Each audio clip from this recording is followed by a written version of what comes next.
Hey guys, NCSFan001 here, welcoming you to the Extras video, and therefore, for now, the final video of Let's Play Destroy All Humans 2 on the PS4 to 100%. Last time we finished off the final odd job in the game on Solaris. This time, for the Extras video, we are going to show off all fully upgraded weapons, as well as my final statistics for the game.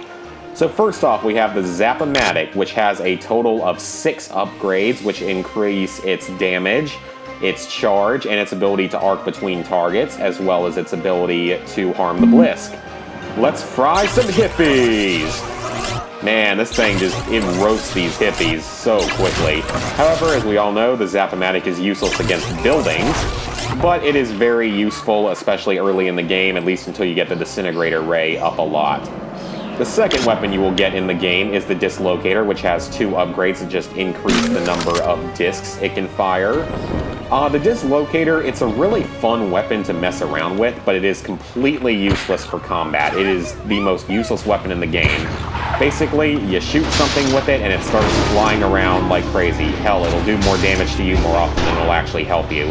I mean, yeah, it can get enemies sort of out of the way, but it's not really useful as a actually practical weapon for combat and such, because it just sends people flying in random directions, and sometimes it will do more damage to you than it will to actual, like, enemies and stuff. But it's fun to mess around with, and, like, you can car surf a lot better in Path of the Furon when this weapon comes back. It did not make an appearance in Big Willy Unleashed.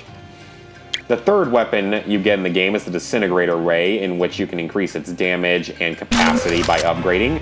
This is, of course, the most effective weapon in the game, as we already know, as it can kill infected humans and humans alike very, very quickly, especially if they're hippies, because they fry in like one shot, which is awesome. Oh, I saw someone else there. Oh, well, I don't know what happened there. It's also highly effective against all vehicles, even the armored ones it can do some damage against. The only thing it isn't as good for, though, it still isn't as good for, like, tanks and stuff as some weapons are in the game, which is unfortunate, but it kind of makes sense, or else then it would be just completely overpowered. So yeah, just keep that in mind, but it is by far the most effective overall weapon in the game. Definitely the one you're going to want to focus on the most. It just can't do damage to buildings, unfortunately. The fourth weapon you get in the game, another returning weapon, because the Zap-O-Matic, Disintegrator, Anal Probe, and Ion Detonator all come back from the first game, and those are the only 4 weapons to make appearances in all 4 games in the franchise.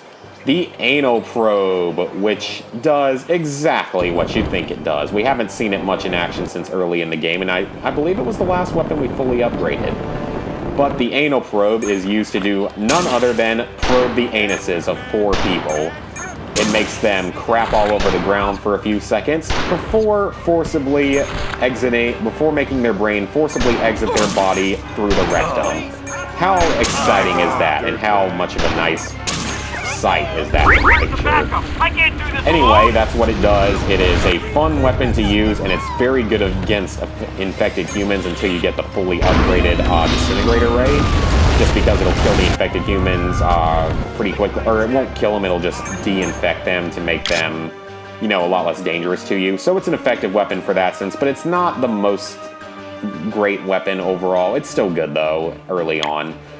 Number 5, the Meteor Strike, which comes with a total of 7 upgrades, the most of any weapon in the game, which increase the damage it does, the blast radius, the cooldown time, like for the targeting and such, and as well as the ammo capacity you can have. So, we're going to launch it right here in this giant group. As the maximum upgrade, it launches 3 meteors, followed by a small planetoid.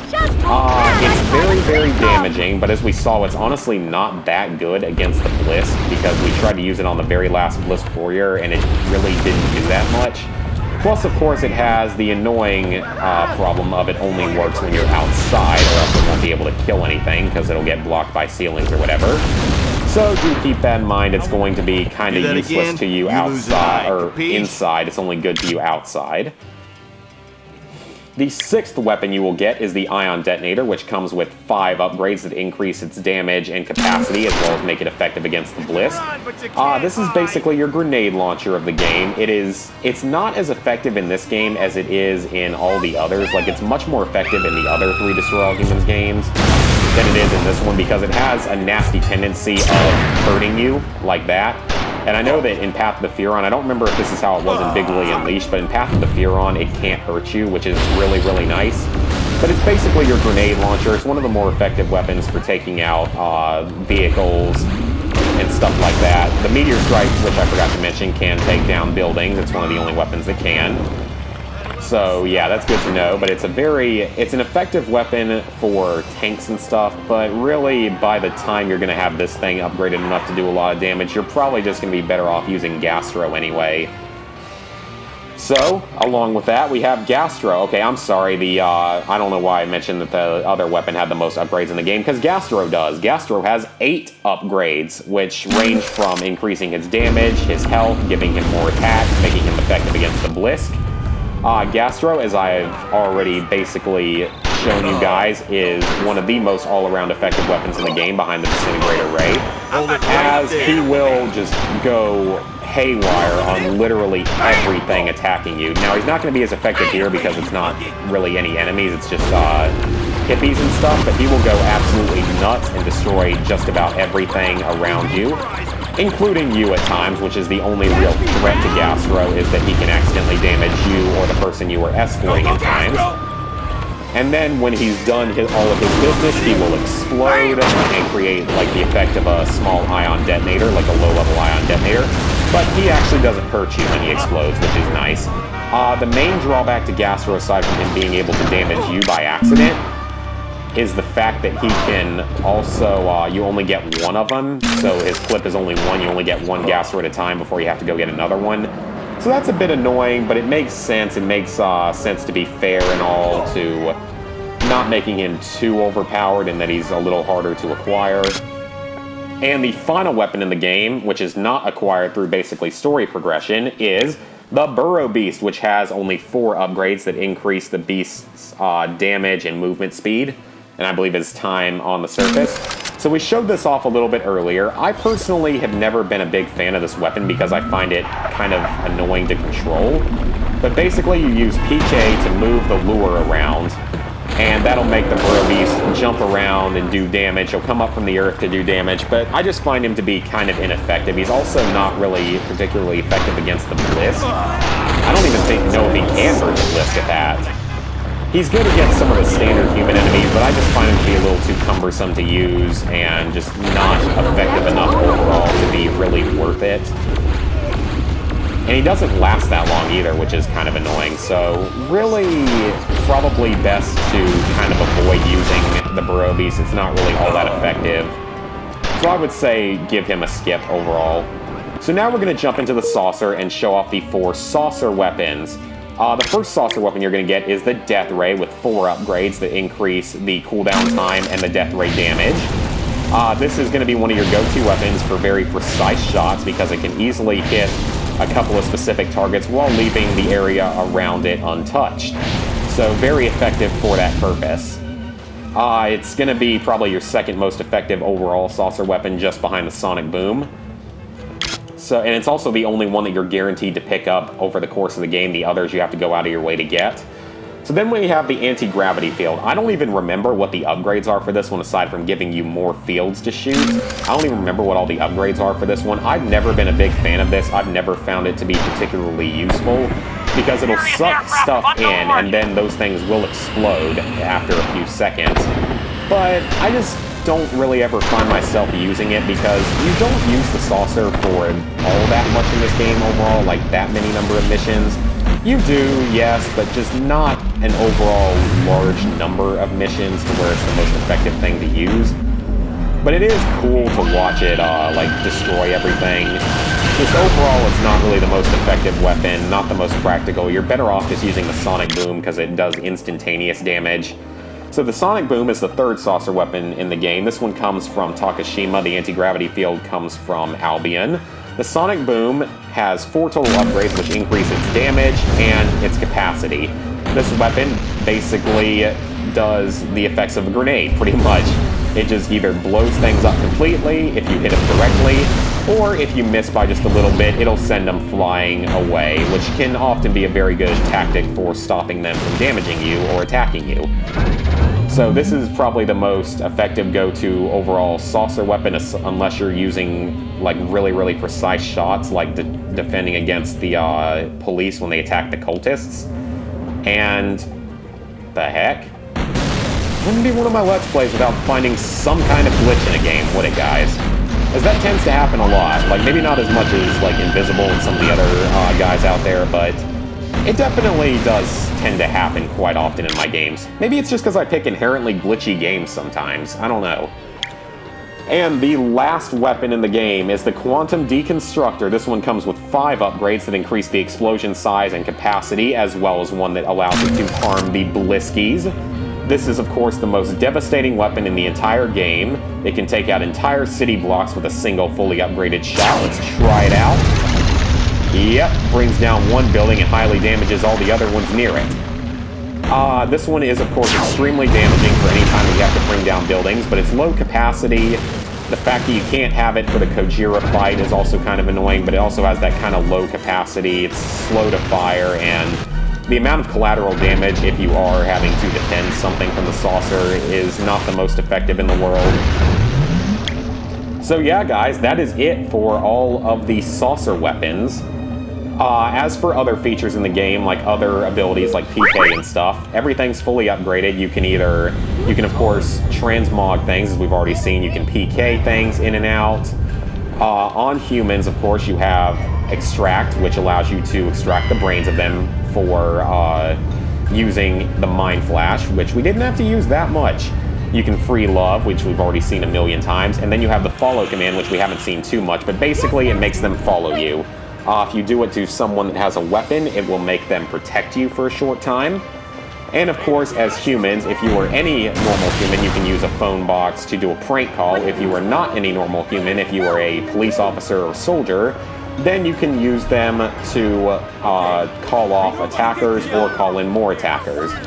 So we're just going to extract this poor woman's brain. She didn't look that ugly either. It's kind of sad existence for her that she's now dead. So, that is all the weapons in the game. We've seen the Mind Flash and everything like that. Why don't you get fried? Yeah, that's right. Hippie barbecue.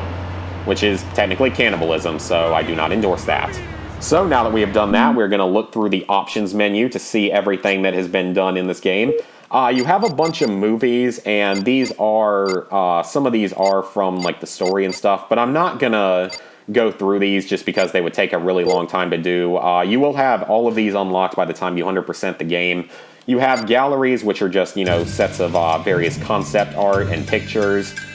That's funny, though. It's got his package blocked out, but it'll scroll through on its own, so you have to wait for it to scroll through. But I'm not going to show that off just because that's going to take a really long time. And then, of course, we have the swinging jukebox, which is the various types of music. But we're also not going to worry about that because it would be probably copyrighted. But like I said, you'll have all this unlocked by completing the game. So, for our invasion report, total game time, 14 hours, 48 minutes, and 8 seconds. 100% completion, 72 missions attempted, 28 complete. 16 cults complete, 27 odd jobs complete. So I didn't fail that many missions. I only failed a few times total. And a couple times were not even really at fault of my own. All 200 Furitech cells, even though there's technically less than that. All 50 artifacts, all 41 landing zones, all 20 common gene blends, all 42 total gene blends. Base City, of course, all of these are already at 100%, so no point in looking through those. As for Crypto himself, 2 clones created, which ties for my best run of all time of only 2 deaths. I've never pulled a no-death run or a 1-death run. A 2-death run is still pretty solid, though. 92.3 kilometers traveled on foot, 55.8 in the jetpack. Maximum height in the jetpack, 55 meters. It's all European terms because Americans are stupid. Biggest jetpack jump, 182 meters. I mean, seriously, the metric system, I mean, yeah, it would take a lot of getting used to, but it would make a lot more sense in the end, I feel like. Saucer. Did not total any saucers. 151.5 kilometers traveled in the saucer, so about the same amount total as all ground travel combined. 436 humans abducted. The most commonly abducted was a hippie. Electricity bill, $650,364, which I assume that means in this time period would be quite a bit more in the 60s. 2,638 enemies killed, 775 of them civilians. Shock and all, that maxes out at whatever that is, which I believe is 10 million. Capitalist misery is damage done to Americans. Communist misery is damage done to Soviets, which is 3 times as much. 336 hippies killed. 212 Blisk killed. I assume that's what that number is, even though that seems like a little more than I would have expected. I don't feel like we killed anywhere near that many. Lubyanka Memorials, I assume, is something to do with the Soviets, 621. Unknown Soldiers, 325. MI6, those are secret agents, 38 of them. Cops, 254. You see, we killed almost as many Blisk as cops. I find that hard to believe. Masterless Swords, 195. I assume that is the ninjas. East Yakuza, 44. West Yakuza, 11. So apparently we're a lot bigger fans of the West Yakuza because we didn't kill as many. 3 Mafia, which that doesn't make any sense as to why that doesn't count with the Yakuza ones. I don't know exactly what that is. 245 Spacesuits Depressurized. I love some of these names, though. They're actually really funny. 245 cosmonauts killed. 2 Yetis killed, which we saw both of them get killed. 121 infected humans killed, as well as 12 disinfections. The most hated human is the KGB. Shock therapy KGB, so that's the most we've killed with the with that. Barbecue is army, so army soldiers are the most we've disintegrated. Swim chump, which is enemies we've thrown in the water, hippies. Body snatcher, 100 exactly body snatch in 2 hours and 42 minutes. So over a sixth of our game was in body snatch, which is completely crazy. Hippies are the most commonly body snatched and 22% mortality rate. So that means if you get body snatched, you have a 1 in approximately 4 to 5, about 4.7 chance of dying. That's not terrible.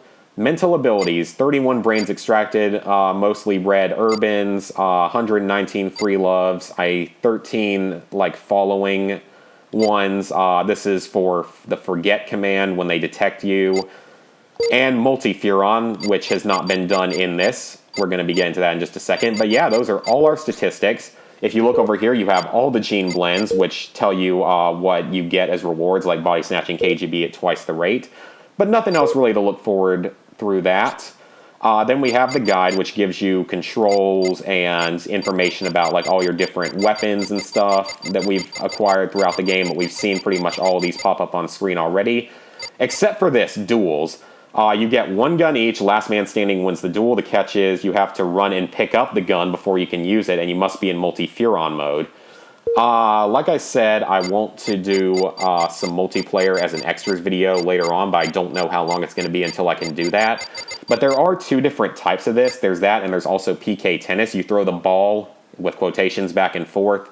Try not to drop it, and the first person to hit the high score wins, and you must be in multi-furon mode to play it. So those are the 2 different multiplayer modes. There's a few other changes in multiplayer that I will talk about whenever I end up doing that extras video. I do have 2 controllers here, but I want to have a second person here. That's going to be more fun. But yeah, that's how those work. Those are the 2 multiplayer modes. You scroll to it right here. I love how it still says DualShock 2 analog controller. That's kind of funny. But yeah, multiplayer is a lot of fun. It's a solid couch co-op, but it's only couch co-op. You can't do it online, unfortunately. So guys, with that, that's it. We've done everything. 100% completion for Destroy All Humans 2. Second time I've done it on YouTube, and it's about my 8th time 100%ing the game ever. I really do hope you guys enjoyed this Let's Play. I greatly enjoyed this Let's Play overall. It was a lot of fun to play this game again on PS4. I was the 2nd person in the world to get the Platinum Trophy for it. The Let's Play did go on a little bit longer than I was intending because I kept running into various issues like not feeling well. I had that week where I was off at the National Championship game. And then more recently I've had, a lot of schoolwork the last week or so. But I'm very glad to have this done. As for next Let's Play, the next thing I'm going to be doing is most likely going to be the Homefront Beyond the Walls DLC whenever it comes out. I think it's supposed to come out either in February or March. So once that comes out, I'll finally be able to finish off Homefront and be done with content for that game. After that, I do have intentions of what I want to do for future Let's Plays. Either, during the summer or next fall or whenever, but I do know what some future Let's Plays are going to be. I think you guys are going to like some of them. There include some kids games in there as well, which tend to do surprisingly well on the channel. But anyway, like I said, hope you guys enjoyed this video. Hope you guys enjoyed this Let's Play. I do intend to see you guys back here eventually for some multiplayer content for this and Big Willie Unleashed if I can ever stop procrastinating on both of those. And I will see you guys for my next Let's Play.